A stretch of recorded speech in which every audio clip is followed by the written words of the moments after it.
আসসালামু আলাইকুম বন্ধুরা, তোমরা কি একটি ভয়ঙ্কর সত্য জানো যা আমাদের চিন্তায় ফেলে দেয়? এমন কোনো উন্নত সভ্যতা রয়েছে আমাদের চোখের আড়ালে যা আমাদের অবাক করে দেয়, যারা প্রতিনিয়তই আমাদের গতিবিধি পর্যবেক্ষণ করে চলেছে আর আমাদের সাথে সংযুক্ত হতে চাইছে?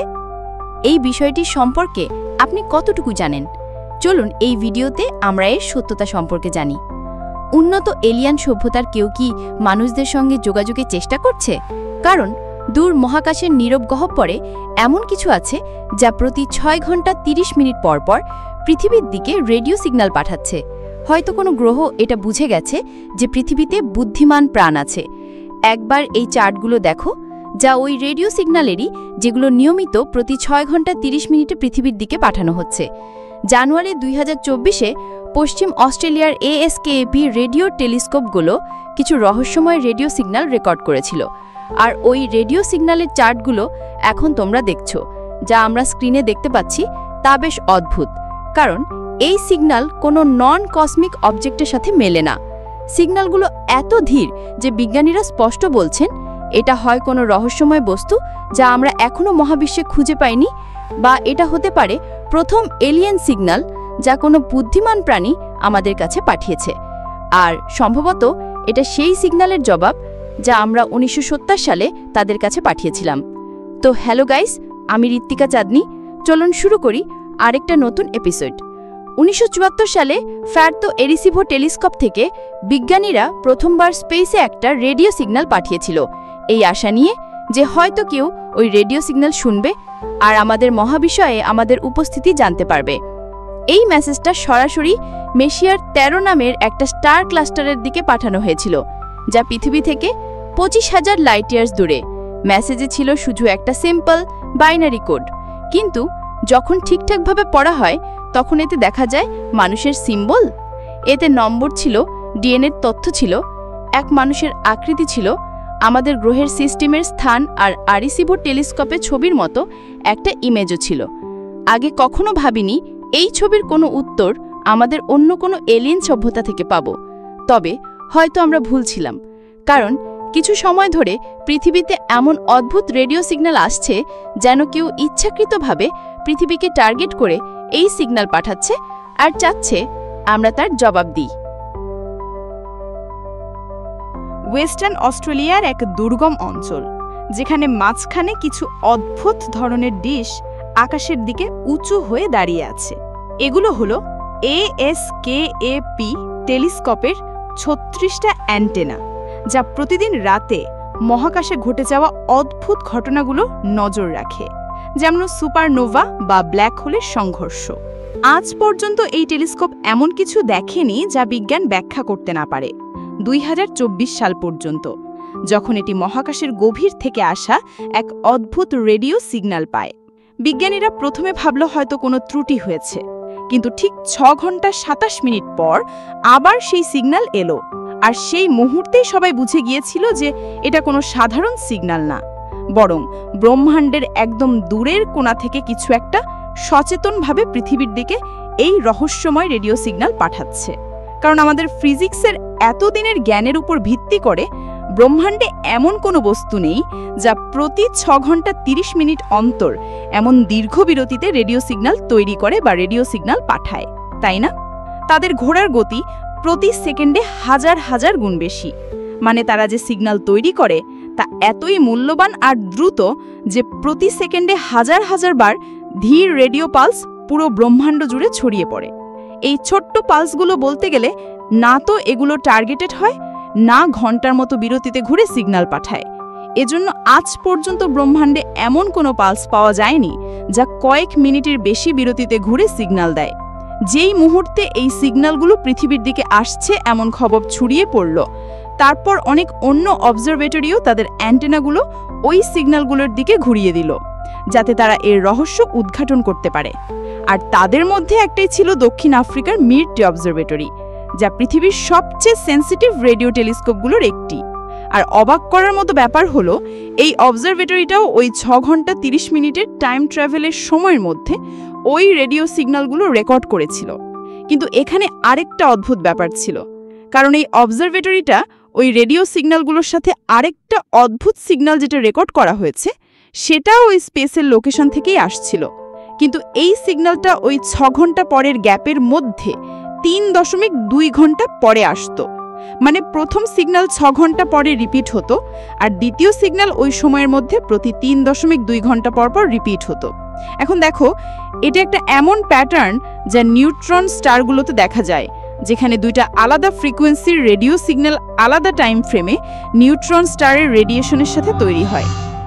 দেখো, নিউট্রন স্টারগুলো অনেক দ্রুত ঘুরতে ঘুরতে রেডিও সিগন্যাল পাঠায়, কিন্তু 3 থেকে 6 ঘন্টার দেরি কোনো নিউট্রন তারায় দেখা যায়নি।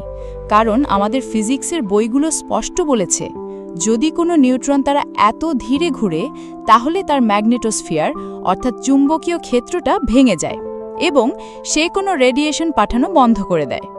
বিজ্ঞানীরা এটাকে বলে পালসার ডেথ লাইন, অর্থাৎ সেই সীমানা যার পর কোনো পালসারকে মৃত ধরা হয়। কিন্তু যদি এটা পালসার না হয়, নিউট্রন তারাও না হয়, তাহলে ওই সিগন্যালটা আসছিল কিভাবে? এই প্রশ্ন ঘুরপাক খাচ্ছে বিজ্ঞানীদের মাথায়। আর এটা এমনভাবেই চলতেছিল যে আরও একটা বড় রহস্য উন্মোচিত হলো। কারণ যখন বিজ্ঞানীরা এই ধরনের সিগন্যাল সম্পর্কে আরও তথ্য জোগাড় করার চেষ্টা করল, তখন এক শকিং সত্য সামনে এলো যে এই রহস্যময় রেডিও সিগন্যালটা আজ থেকে 30 বছর আগেও পৃথিবীতে ধরা পড়েছিল। তখন 90-এর দশকে প্যান-স্টার্স আর VPHS অর্থাৎ VST ফটোমেট্রিক H সার্ভে মহাকাশ থেকে আসা একটা রহস্যময় সিগন্যাল রেকর্ড করেছিল।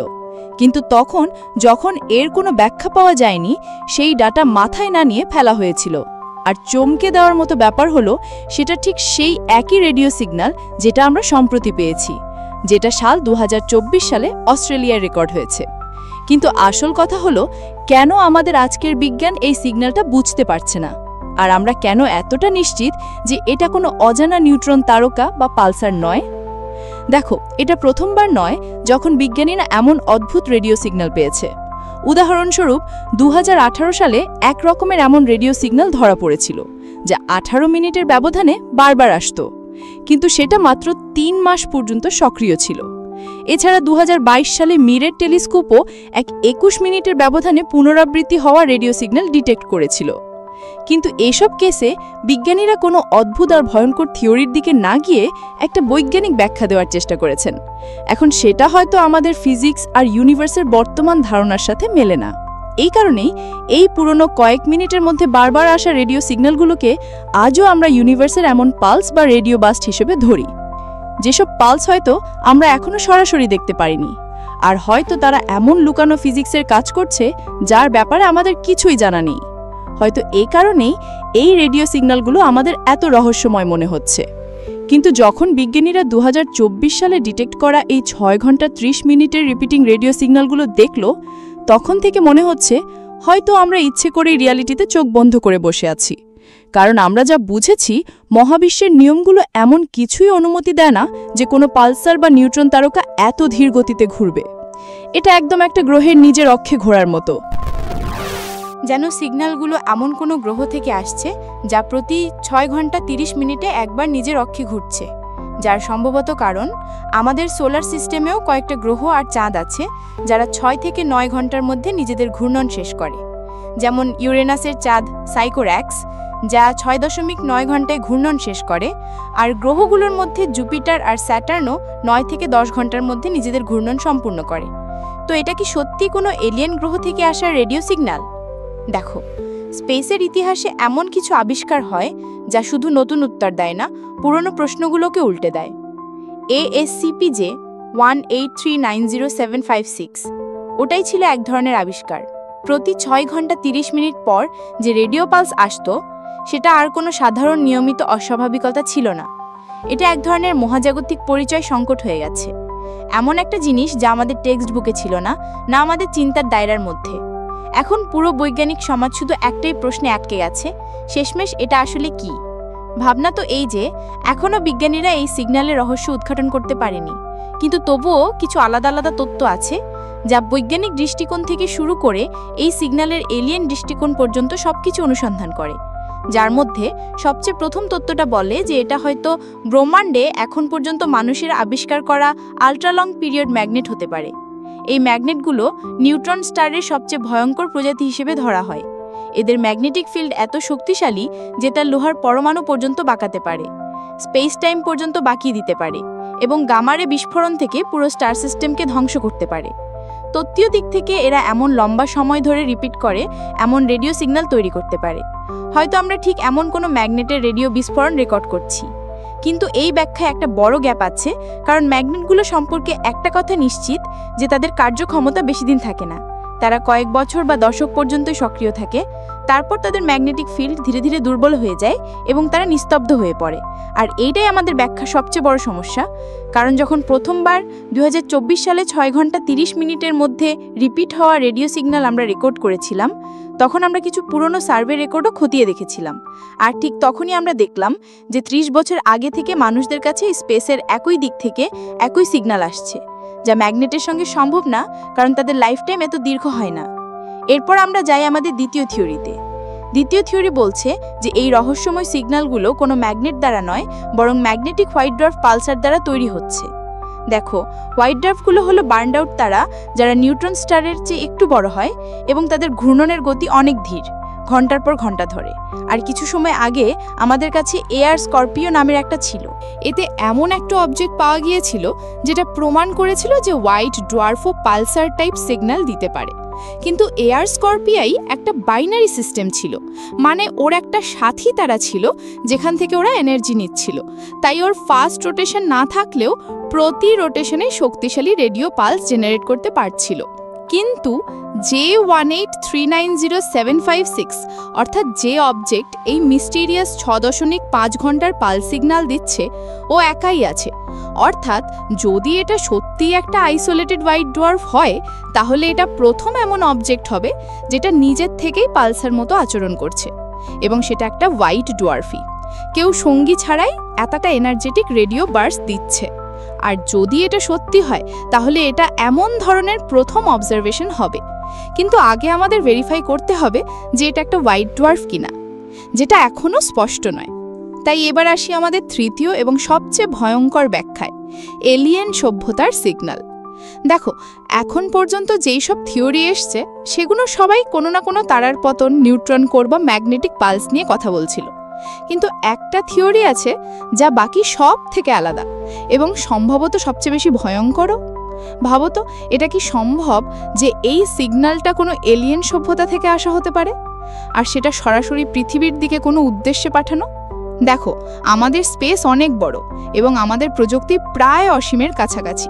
কিন্তু যদি কোনো এমন বুদ্ধিমান প্রজাতি থাকে যারা আমাদের থেকে লক্ষ লক্ষ বছর এগিয়ে, যারা তাদের গ্যালাক্সিতে হাজার হাজার গ্রহ পর্যবেক্ষণ করেছে, তাহলে হয়তো তারা পৃথিবীর কথাও কিছু না কিছু লক্ষ্যই করে থাকবে। হয়তো তারা আমাদের স্যাটেলাইট সিগন্যাল ধরেছে, বা আমাদের শত বছরের পুরানো রেডিও তরঙ্গ তাদের যন্ত্রে পৌঁছে গেছে, আর এখন তারা আমাদের সাথে যোগাযোগ করতে চাইছে। এটাই হতে পারে। J18390,756 কোনো পালসার, নিউট্রন স্টার, ম্যাগনেট বা হোয়াইট ডোয়ার্ফ না হয়ে শুধু একটা গ্রহ হতে পারে যেটা জানতে চাচ্ছে সেখানে কেউ আছে কিনা। আর যদি এটা সত্যি হয়, তাহলে তোমার মনে একটা প্রশ্ন উঠবে, বিজ্ঞানীদেরকে এই সিগন্যালের জবাব দেওয়া উচিত? স্পেসের ওই দিকেই আরেকটা রেডিও সিগন্যাল পাঠানো দরকার। এখন যদি এই সিগন্যাল কোনো উন্নত সভ্যতার হয়ে থাকে, তাহলে ধরে নিতে হবে তারা আমাদের অনেক আগের থেকেই দেখছে।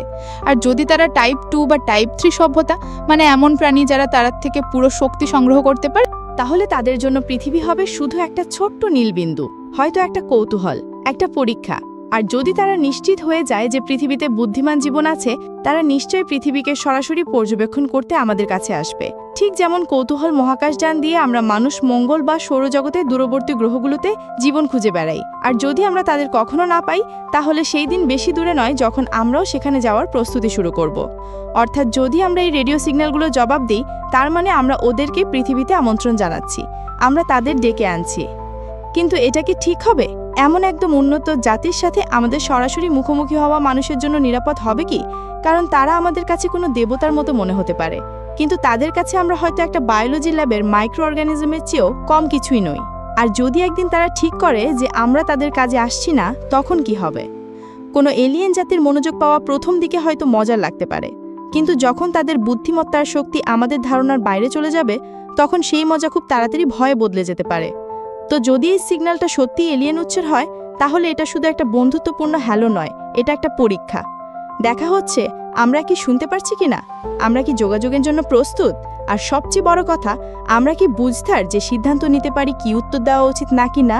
তবু আমি এখন তোমার থেকে জানতে চাই, তোমার কি মনে হয় প্রতি 6 ঘন্টা 30 মিনিট পর রিপিট হওয়া এই রেডিও সিগন্যালটাকে কোনো রহস্যময় মহাজাগতিক বস্তু থেকে আসছে? হয়তো কোনো নিউট্রন তারার বা হোয়াইট ডোয়ার্ফের নতুন লোক, যেটা আমরা আগে কখনো দেখিনি? ওই ভয়ঙ্কর থিওরির মতো সত্যি এই সিগন্যালটা মহাবিশ্বের কোনো গ্রহের উন্নত এলিয়েন সিভিলাইজেশন দিয়ে পৃথিবীতে পাঠানো হচ্ছে? তোমার উত্তর নিচে কমেন্ট সেকশনে লিখে আমাকে অবশ্যই জানিও। যদি ভিডিওটা ভালো লাগে আর কিছু নতুন শেখার মজা পাও তাহলে ভিডিওটা লাইক দাও আর তোমার বন্ধুদের সঙ্গে শেয়ার করো। যদি তুমি নতুন হয়ে থাকো চ্যানেলে, তো চ্যানেলটা সাবস্ক্রাইব করতে ভুলো না আর নোটিফিকেশন বেলটা অন করেই দাও। আর যদি এই ভিডিওটা তোমার ভালো লেগে থাকে তাহলে এই ভিডিওটা শেয়ার করে তোমার বন্ধুদের জানাও। দেখা হবে পরের ভিডিওতে। এতক্ষণ আমাদের সাথে থাকার জন্য ধন্যবাদ সবাই।